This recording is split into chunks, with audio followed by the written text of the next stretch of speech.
Good evening, and thank you for having me. The unlawful arrests of Tundu Lissu is a dark time for a progressive country like Tanzania. Tanzania has been one of the East African countries that has been a beacon of democracy for the rest of the East African region. But the unlawful arrest and the purported trial of Honorable Tundu Lissu for treason and publication of false. It beats the whole purpose of why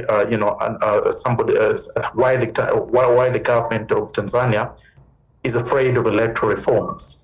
The charges that are being placed before him are actually illegal, and what is rather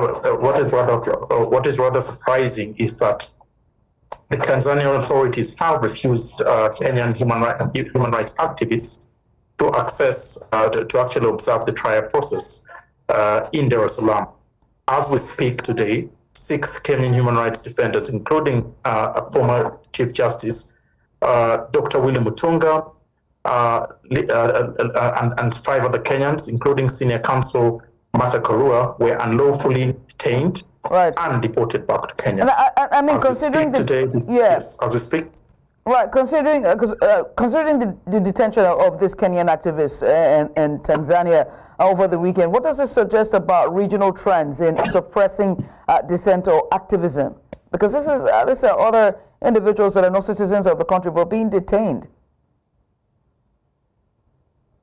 Tanzania has actually slipped into the league of dictators or dictatorial regimes, and the reason why I say that is primarily because as of yesterday evening, we saw on live television President Samia Suluhu confirmed that she actually would not allow any foreign elements or any human rights activists into the country.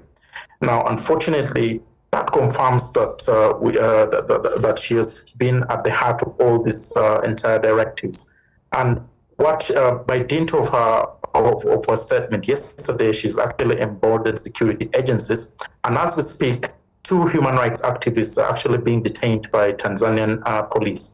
Boniface Mwangi, a prominent Kenyan human rights activist, and Agatha Atuhaire, who is from Uganda.